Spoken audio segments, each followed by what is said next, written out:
లోన్ల గురించి మాట్లాడు. అసలు ఈ లోన్లు ఏంటి, ఎట్లా పనిచేస్తాయి, ఎవరికి లోన్లు ఇస్తారు, మీతోళ్ళకి ఎందుకు ఇయ్యరు, ఇవన్నీ కొంచెం మనం లోన్ల గురించి మాట్లాడు. అయితే ప్రజలారా ఇటు ఒకసారి చూపిస్తా నేను వాళ్ళు చూడండి. ఇది ట్విట్టర్ నుంచి తీసుకున్న డేటా. ఐఎన్సి అంటే కేరళ కాంగ్రెస్ వాళ్ళు ఈ message post. Anil Ambani Reliance communication కు అంటే వాళ్ళ కంపెనీకి ఒక 47,251 కోట్లు 47,251 కోట్లు. అసలు ఈ నంబర్ చూస్తే అసలు మనకి ప్రాపర్ రాసి నంబర్ కౌంటర్ రాసుడు కూడా రాదేమో మనందరికి. ఇంత పెద్ద నంబర్ అంటే 47,000 కోట్లు ఈయనకుంటే కేవలం 455 కోట్లు మాత్రం అప్పిగట్టి మిగతా అన్ని రుణమాఫీ అయిపోయినాయి. ఎంత రుణమాఫీ?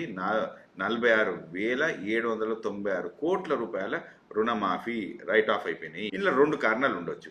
ఒకటేమో ఆయన దగ్గర నిజంగానే నో మనీ, ఆయన దగ్గర డబ్బులు లేవు కనుక పైసలు, ఇది ఒకటి. రెండోది ఆయన దగ్గర డబ్బులు ఉన్నాయి కానీ కట్టాలని లేదు, don't want to pay. Okay, ఇది రెంట్లలో ఏదో ఒకటి ఉంటుంది. అయితే మనము ఈయనకు డబ్బులు లేవు అనుకుందాం. ఫస్ట్ సినారియోని తీసుకుందాం, బెనిఫిట్ ఆఫ్ డౌట్ కింద. నా దగ్గర పైసలు లేవు కనుక కట్టలేదు అనుకుందాం. అయితే కానీ ఒక్కసారి మళ్ళీ కిందికి వెళ్ళి చూద్దాం ఈయన ఏం చేసి. ఇప్పుడు నాకు పైసలు లేవు, కట్టలేదు కదా, మరి ఏ బ్యాంకులు ఈయన అడగలేదు ప్రాపర్గా. ఇగో నేషనల్ ట్రైబ్యునల్ లా ఉంటుంది కదా, వీళ్ళు పెద్దగా ఈయన మీద యాక్షన్ తీసుకున్నది ఏం లేదు, ఏం నడిచింది ఏం లేదు. మరి ఇవి ఇట్లుండగా మళ్ళీ 10,000 కోట్లు బ్యాంక్ లెండ్ 10,000 crores చూడండి. 10,000 కోట్లు మళ్ళా ఎవరికి? అనిల్ అంబానీకి. దేనికి? ఓ సోలార్ ప్లాంట్ స్టార్ట్ చేయడానికి. అయితే సోలార్ ప్లాంట్ స్టార్ట్ చేయడానికి 10,000 కోట్లు ఇస్తే నాకు ఒక క్వశ్చన్. ఇప్పుడు క్రెడిట్ స్కోర్ అనేది ఒకటి ఉంటుంది. అంటే క్రెడిట్ స్కోర్ అంటే ఈ మనిషి అసలు ఇంతకంటే ముందు డబ్బులు ఎట్లా కట్టిండు అనే క్రెడిట్ హిస్టరీ ఉంటుంది కదా, దాని మీదకి క్రెడిట్ స్కోర్ ఉంటుంది. ఇక్కడ అమెరికాలో క్రెడిట్ స్కోర్ ఉంటుంది. మనకి ఏమైనా లోన్ అవి కావాలంటే క్రెడిట్ స్కోర్ లేకుంటే ఇవ్వరు, స్కోర్ నీకు ప్రాపర్గా లేకుంటే నీకు పెద్ద పెద్ద లోన్స్ రావు.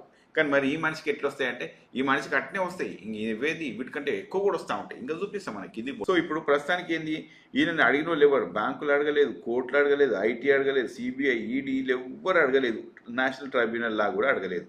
ఈ ట్రైబ్యునల్ లా గురించి కిందికి వచ్చి ఇది ముంబై బ్రాంచ్ వాళ్ళు approves resolution plan for Reliance communications infrastructure limited valued 455 crores. అంటే వీళ్ళు ఏం చెప్తారంటే ట్రైబ్యునల్ లా వాళ్ళు మొత్తం వీళ్ళు రిజల్యూషన్ అంటే ఇది మనం ఏదో కాడికి సర్దుకుందాం రండి అనే టైప్లో ఉంటుంది చూసినా, ఇది చేసేద్దామని చెప్పి అనుకున్నారు. ఎంతకి అంటే 455 కోట్లకి. 450 కోట్లు ఎంతకి? అవుట్ ఆఫ్ 47,000 crores అండ్ 450 కోట్లు. Latest select this. అంటే 1% కూడా లేదు, 0.9%, 1% కూడా కనీసం కట్టలేను. 1% కూడా కట్టని వ్యక్తికి మళ్ళీ కొత్తగా పెద్ద లోన్లు. ఓకే, ఇక కొంచెం కిందికి వచ్చి చూపిస్తా. ఈ ట్రైబ్యునల్ లాలో ఎవరున్నారు ఇంకో పెద్ద కామెడీ చూపిస్తా. ఒక సింగిల్ జడ్జి ఉంటాడు ఇక్కడ. ఎవరు? వీరేంద్ర సింగ్ బిష్త్. ఓకే, వీరేంద్ర సింగ్ బిష్త్, ఈయన రిటైర్డ్ జడ్జి, ఈయన జ్యుడిషియల్ మెంబరు. ఈయనతో పాటు శ్రీ ప్రభాత్ కుమార్, ఈయన టెక్నికల్ మెంబర్. వీళ్ళిద్దరు కలిసి మొత్తం ప్లాను సార్ట్అవుట్ చేసేసారు. ఏం చేసిండ్రు? ఇగో 47,000 కోట్లు ఉన్నాయి కదా, నీకు అంత కాదు కానీ 450 కోట్లు కట్టు, ఇది సరిపోద్దని చెప్పి వీళ్ళు లెక్కేసారు.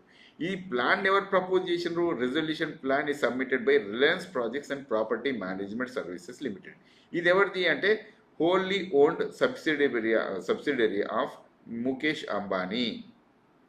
ముఖేష్ అంబానీ ఈ ప్లాన్ పెట్టి ఈ ట్రైబ్యునల్కి ఇచ్చేసి అప్రూవ్ చేయించేసిండు. అంటే ఏమన్నట్టు, తమ్ముడిని కాపాడటానికి 47,000 కోట్లు కట్టాల్సిన అవసరం లేదు, వీళ్ళని ఒప్పించేసేసి వీళ్ళిద్దరు కలిసి చూడండి, ఈ పేర్లు చూడండి, వీరేంద్ర సింగ్ బిష్త్ తర్వాత ప్రభాత్ కుమార్. వీళ్ళిద్దరు దేశాన్ని ఎంత ముంచిండ్రు అంటే వీళ్ళిద్దరు కలిసి 47,000 కోట్లు ముంచిండ్రు. వీళ్ళిద్దరు కలిసి 47,000 కోట్లు ముంచిండ్రు దేశాన్ని.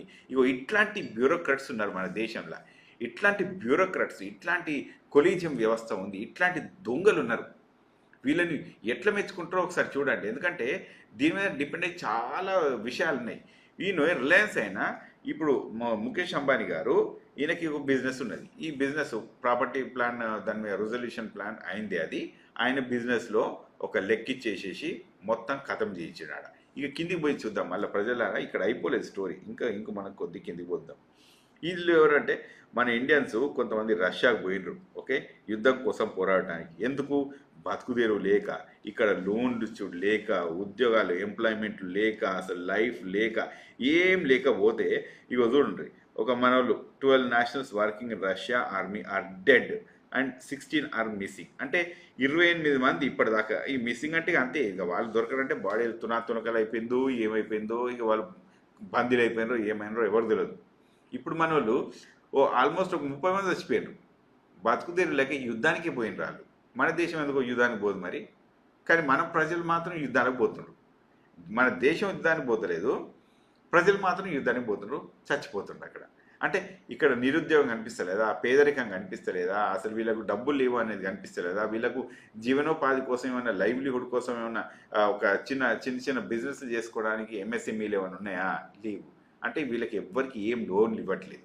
ఇంకా కిందికి పోయి చూద్దాం ప్రజలారా, ఇక్కడనే అయిపోలేదు. మనం ఇది మళ్ళీ ఒక్కసారి కిందికి వెళ్ళి ఇంకొంచెం చూద్దాం ఇదంతా. ఇగో ఇది ఒక్కసారి చూడండి, బ్యాంక్ వాళ్ళు ఎట్లుంటారు. ఒక చిన్న పాప, ఇది ఒక రైతు కుటుంబం. ఓకే, ఈ రైతు కుటుంబంలో ఒక లాక్టేటింగ్ మదర్, అంటే ఇప్పుడే జస్ట్ ఒక న్యూ బార్న్ బేబీ తోటి 45 day old new born baby తోటి ఉన్న వాళ్ళను ఇల్లు లోన్ కట్టలే అని చెప్పి వాళ్ళను ఇంట్లోకి వెళ్ళి గెంటేస్తే రాత్రి అంతా సడిలో ఉన్నారు వాళ్ళు. ఇవి అవేవో బెడ్షీట్లు ఉంటాయి చూసినా, బెడ్షీట్లు కాదు, మన ఫర్టిలైజర్ బ్యాగ్ షీట్స్, ఫర్టిలైజర్లు అమ్మేటి ఉంటాయి చూసినా, ఆ షీట్లు కప్పుకొని పాపం పిల్లలతో పాటు 7 కుటుంబ సభ్యులు, ఒక్కరు కాదు ఇద్దరు కాదు, 7 member ఫ్యామిలీ అందరు బయటనే కూర్చున్నారండి ఈ బ్యాంక్ వాళ్ళు చేసిన పుణ్యానికి. బ్యాంక్ వాళ్ళు ఎట్లాంటి వాళ్ళు అంటే, మనల్ని మాత్రం ఒక రూపాయి ఇవ్వకపోయినా సరే ఇంట్లో దర్వాజాలు బిక్కపోతారు. అనిల్ అంబానీకి మాత్రం ₹1 కూడా కట్టకుండా మొత్తం అన్ని ఇచ్చేస్తూ ఉంటారు, 1% కూడా కట్టించుకోరు. మళ్ళీ ఆయనకు 10,000 కోట్లు ఇస్తూ ఉంటారు, ఎంత అంటారు డబ్బులు ఇస్తారు. అంటే మన వ్యవస్థలో ఎక్కడనో ఒకసారి ప్రజలు ఆలోచించుకోవాలి. మరి వ్యవస్థ ఎటుపోతుంది, మనం ఎటుపోతున్నాం, మనం కరెక్ట్ వాళ్ళకి ఓటేసుకుంటున్నామా, లేకుంటే ఏమన్నా under any kind of stupid ఇన్ఫ్లుయెన్స్లోకి వచ్చేసి మనం ఓటేస్తున్నాం అనేది మనకు అర్థం కాని రోజులు ఇట్లనే ఉంటుంది. సరే, మనం చదువుకున్న వాళ్ళు చదువుకోలేదు, మిడిల్ క్లాస్లో ఉన్న వాళ్ళు, చదువుకున్న వాళ్ళు ఎంతోమంది ఉన్నారు, మిడిల్ ఏజ్ గ్రూపులు ఉన్న వాళ్ళు కొంత అర్థం చేసుకోగలరు కదా. అర్థం చేసుకొని ఒక పద్ధతి ప్రకారం పోవచ్చు కదా. అన్నెసెసరీగా మనం దేశాన్ని ఇంకా కిందికి తీసుకుపోయి మిడిల్ క్లాస్ని ఇంకా సఫర్ చేయడం కంటే ఇంక ఇక్కడ అయిపోలేదు ప్రజలారా. ఇంకా కొంచెం కిందికి పోయి చూపిస్తుంది చూడండి. You can see this thing. ఇప్పుడు ఇక్కడ అయిపోలేదు కదా, ఇగో ఇది చూడండి. ఇదేంది, దీనికి ఇక జనాలు ఏం తెలియకుండా మాట్లాడుతుందని చెప్పి ఓ వితండవాదం ఒకటి మొదలు పెట్టుకొని వస్తారు.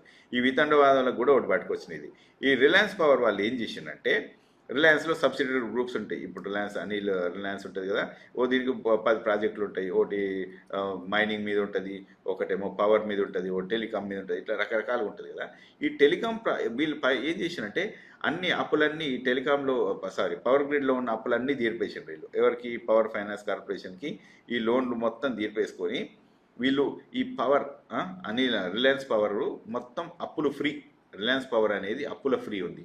అప్పుల ఫ్రీ చేయించుకొని దీనికి 450 కోట్లు ఎంతో ఉన్నట్టున్నది, కింద ఎన్నో కనిపిస్తుందా, ఇక 485 కోట్లు ఉంటే మొత్తం క్లియర్ చేసేసారు. దానికి మొత్తం క్లియర్ చేసేసుకొని పెట్టేసుకొని 450 కోట్ల క్లియరెన్స్ చేసేసి 10,000 కోట్ల ప్రాజెక్టు తీసుకున్నారు. 10,000 కోట్ల ప్రాజెక్టు తీసుకున్నారు. జస్ట్ 450 కోట్లు కట్టి, అంటే ₹1 కడితే నీకు ₹20 వచ్చినట్టు.